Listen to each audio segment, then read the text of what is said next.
President Trump takes a trip to visit Alligator Alcatraz. President Donald Trump is traveling south on Tuesday for the opening of Florida's new migration detention facility, which has been deemed Alligator Alcatraz. Trump was set to join Florida Attorney General James Uthmeier for a roundtable discussion about illegal immigrants, immigration, and the purpose of the new facility at 10 a.m. Trump and Uthmeier will be joined by Florida Governor John DeSantis. Did I say that right? Cool. Anyways, Rep. Brian Donald, Department of Homeland Security, Kristi Neom, and ICE Acting Director Todd Leons, and Florida Division of Emergency Energy Management Effective Director Kevin Guthrie. A news release stated.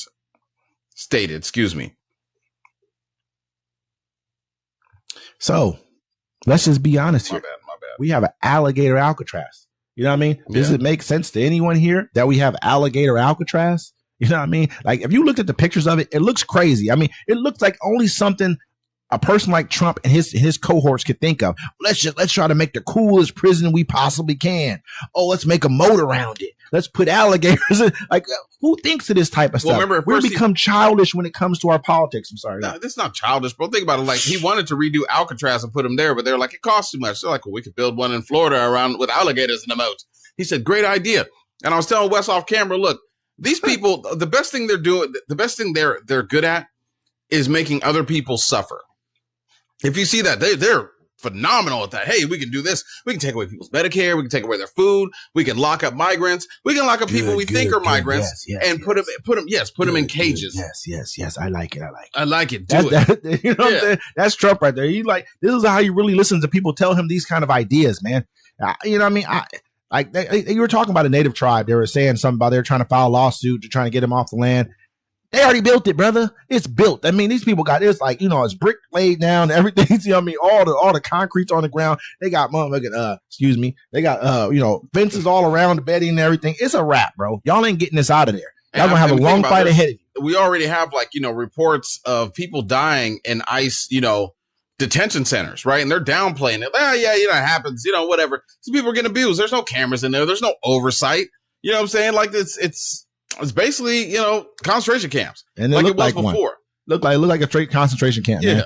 Like fenced in, they're just pretty much going to fight gladiator style. We don't care what happens to you. The worst of the worst.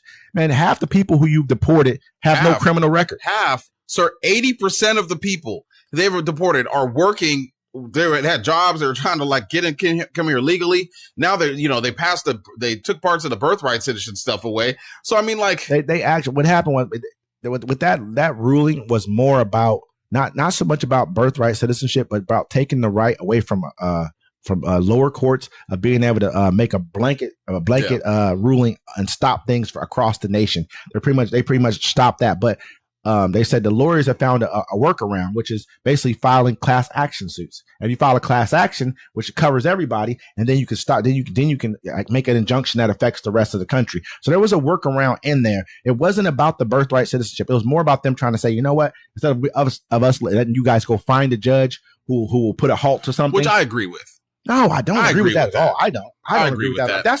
If that's been going on since the beginning, since we've had the union in place. The union. We weren't involved in the union when they first came in, but I call it that because it's pretty much what it is. It was. We weren't involved in it. So what the union for us? Just like the fourth. Oh, it looks real. Chris Rock said, it looks nice up there. Shake it. You know what I'm saying? But I mean, so since it was founded, this is the way it worked. Why are we changing it now? Because this person's in office and he has these people as his Supreme Court nominees and justices. Because they have the balls enough to do it. I mean, the whole thing is when you're going through the whole. You have an administration that doesn't care who they hurt, destroy, crush, or anything like that. You know what I'm saying? Like, that's how business is. You step on people, and they're willing to step on people. Democrats were trying to help everybody out. Like, oh, we're just welcome to. And that's what we should do. No, sir. We don't live in that kind of country. I mean, to me, if we did, black folks would have had reparations. I don't disagree with you when it comes to what should happen. I look at the people who we've allowed to commandeer the wheel here. I think they don't feel that way. I think a lot of people sat back and was like, oh, they allowed it was overwhelming noise against the Democratic nominee.